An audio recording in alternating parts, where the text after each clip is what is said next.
Ah, c'est une révolution culturelle, technologique et journalistique.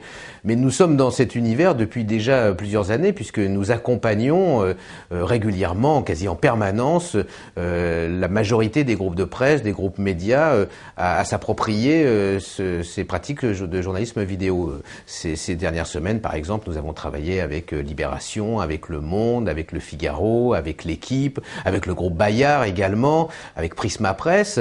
Ça pour les groupes de presse. Et c'est le fait d'avoir accompagné ces professionnels qui nous a donné l'idée, en fait, de proposer également un public beaucoup plus large d'individus, de personnes qui souhaitent se réorienter, se reconvertir, de leur proposer une offre de formation au journalisme vidéo.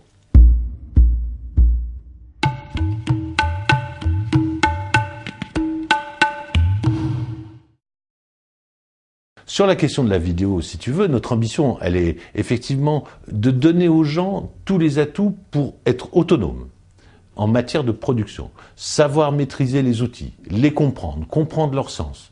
Et deuxièmement, et surtout, c'est pour moi le plus important, avoir un vrai discours sur le fond.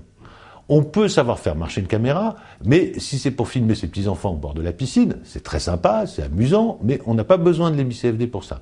On a besoin de l'EMI-CFD pour acquérir un discours structurant sur la pratique de la vidéo. Et ce discours structurant, pour moi, c'est un discours de journaliste, et c'est un discours qui met le regard, le ton, le propos au centre. Je dis toujours que sur le web, ce qui compte, c'est pas l'ergonomie, c'est pas l'ambiance, c'est important, c'est essentiel, mais ce qui compte, c'est le propos. Et c'est ça qui va faire la différence. Et plus on aura de flux d'informations, plus on est surinformé comme on peut l'être aujourd'hui, plus le propos va être important. Je crois même que sur la vidéo, c'est ce qui va faire la distinction. La vidéo de Sarkozy, casse-toi pauvre con, je peux la voir sur le site du Parisien, sur le site du Monde, sur Dailymotion, sur le Figaro, etc., etc. Ça sera toujours la même. Une vidéo originale sur un voyage de Sarkozy à Rome, par exemple, cette semaine, et ben là, tel ou tel journal ne me donnera pas la même vidéo, et c'est le regard du journaliste, le propos du journal, qui sera déterminant pour la qualité du sujet.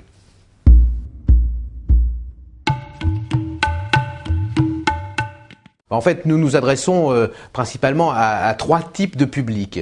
Le premier, ce sont des journalistes issus des médias traditionnels, si l'on peut dire, et qui souhaitent faire du journalisme vidéo en complément de ce qu'ils font déjà aujourd'hui, de telle manière, parce qu'on leur demande dans la rédaction, à fournir avec leurs sujets écrits, photographiés ou sonores, des petits modules vidéo. Donc ça, c'est une première option et qui est très courante aujourd'hui parce qu'il n'est pas de journaliste qui travaille pour un quotidien ou magazine à qui on ne demande pas de fournir une petite prestation vidéo. Ça, c'est la première option. La deuxième option s'adresse aussi à des journalistes professionnels mais qui ont un projet plus ambitieux quant à leur rapport à la vidéo. Ils veulent faire du journalisme vidéo leur activité principale comme journalistes. Et accompagner cette pratique de la vidéo, effectivement, en maintenant leur activité de journaliste écrivant, de journaliste photographiant ou de journaliste radio, par exemple.